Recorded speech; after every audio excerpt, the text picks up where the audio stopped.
What is depression? Feeling down can be a powerful and destructive emotional force.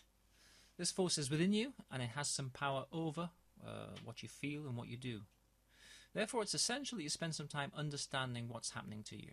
This section is about depression, and it will introduce you to the idea that depression is both a biological and a psychological response to what's been happening in your life.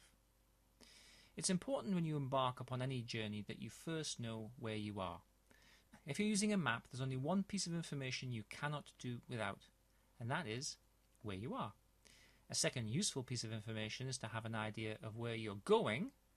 This goal sets you in the right direction. It directs your behavior and gives you a sense of purpose. Human beings feel more comfortable when engaged in purposeful behavior. That means that we like to be organized and know what we're doing. Therefore, knowledge about depression is valuable as it gives you a greater sense of where you are, and from that you can build a path towards a better future. And in particular, a better future mood. Life is a journey, and I believe the secret of travelling well is to enjoy the journey. You may or may not accept this, but you start at birth and progress through adulthood. If you're going on a journey, generally speaking, the more detailed your map is, the better off you are. And that's where we are now. The more you learn about depression, the more you'll know about where you are right now.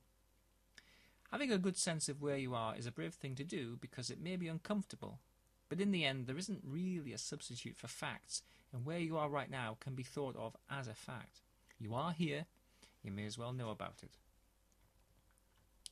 If you believe you're not depressed, then all well and good. Every single person alive today has the ability to become depressed. We all have negative thoughts about ourselves and the world in which we live, and that's just how it is. The second interesting fact is a lot of the times these thoughts are incorrect, in so much as they don't accurately reflect the world in which you're living. You'll only be able to decide if this is true by investigating depression and then learning about where you are in relation to it. This enterprise is rather like thinking of yourself as a scientist and your well-being as the project. Also, in common with being a scientist, we're not going to ask you to take very much on faith. In fact, really, we want you to test everything for yourself. If it doesn't make sense or it doesn't match your experience, then discard it. Equally, if you can demonstrate something to yourself and it does match your experience, then accept it. This is a rational approach to changing unhelpful and self-defeating patterns, and it's virtually guaranteed to help you to challenge depression in a very vigorous way. So how can we describe depression? Well, depression can be described in a number of ways, and it depends upon who you speak to as to which explanation you get. In the UK, a psychiatrist is likely to tell you about neurotransmitters and tell you that there's a chemical imbalance in your brain. So let's think about that explanation first. The pharmaceutical industry has put massive efforts into developing useful antidepressants. A modern antidepressant works by manipulating the levels of particular brain chemicals called neurotransmitters. These days it's most likely to be a variant of the serotonin neurotransmitter that's targeted. The idea being that if you don't have enough serotonin at work in your brain, then your mood will be lower and you may well be anxious or depressed. The solution then is to increase the available amount of serotonin in your brain, and this should elevate your mood. Modern antidepressants are often called serotonin reuptake inhibitors, or SSRIs, and they perform this function. So the question is, do SSRIs alleviate depression? Evidence suggests that common antidepressants probably work best when depression is more severe, and are generally not recommended for mild depression. So they're most effective the worse you feel. Of course, depression can be difficult to quantify, and if you feel down on the day you visit your doctor, then you may be offered an antidepressant, even if you feel overall you're not very depressed. Antidepressants are not a miracle cure, and the best chance of recovery from depression is to actively work on changing thinking and behavior patterns as well. Antidepressants can have unpleasant side effects, and these can make it hard to stick with them. So if you do come off antidepressants, then you may experience some changes as a consequence, so be prepared for that. How does brain serotonin become low in the first place? The origins of depression defy a simple explanation. It's most accurate to say that a combination of things may create susceptibility to depression, and it can be activated because of present or at least recent life circumstances. So let's think about depression as a susceptibility that has been expressed or it's expressed itself and become a reality. You are susceptible to depression in a similar way as to being susceptible to flu. On any year, you'll be exposed to flu viruses perhaps as many as 10 times.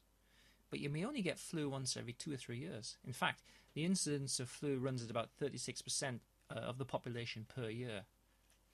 The most interesting question then is, why did you not get flu on all of the times you were exposed to the virus? Well, the simple answer is that you may have had flu before and your body remembers what the virus looks like, and this gives you some protection against the virus. So your body learned how to protect you and on many occasions does so. You may also have a strengthened immune system through good diet, exercise, and you may not smoke or drink to excess. Likewise, you may increase your susceptibility to flu through things like smoking and drinking alcohol a lot. You may not have as many vitamins and minerals as your body is required to fight the virus, and you may have a lot of stress at home or at work, and that's weakening your immune system response. Okay, so what makes you susceptible to depression and what protects you from it? Susceptibility to depression. Well, there are many things that have been shown to play a part in the susceptibility to depression. These include things like a family history of depression, adverse childhood experiences, a poor education or broken schooling, relationship problems, physical or social stressors, poor employment history, perfectionism, endocrine problems such as having a faulty thyroid, a history of abuse, emotional, sexual or physical, chronic illness. Sadly, being female is a risk factor for depression. Lack of people to confide in, so some social isolation. Rigid thinking style, other past or present mental illnesses, previous depression, and being somewhat anxious. Even though you may have some susceptibility to depression, generally it's the case that something has happened now to make you express this susceptibility. Recognizing this is the first step forwards in fighting depression. However you feel now is not how you've always felt about yourself, either through using antidepressant or through using tools that you've acquired.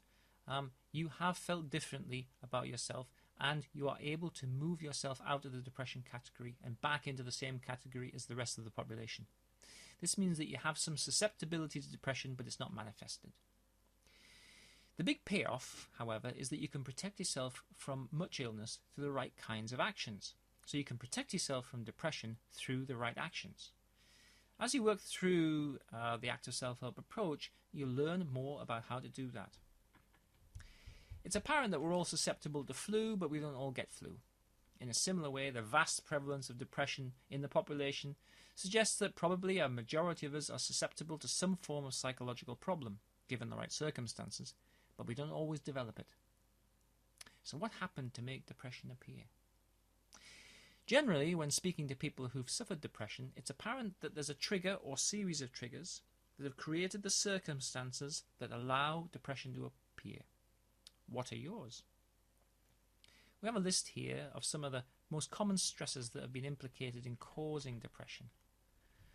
Bullying, relationship breakdown, an accident of some sort, death of a loved one, overwork, stress at home or in the workplace, a history of abuse, financial concerns, loss of a job, lack of friends, and more interestingly, psychological ones such as perfectionism, a fear of failure, a fear of criticism, excessive negativity, low self-esteem, self-criticism, or very high standards, anger, a strong need for control, shame, envy, and anxiety. When you're able to, or better able to understand what's led to your depression, you're more able to see what needs to be done to rectify the things which have triggered it.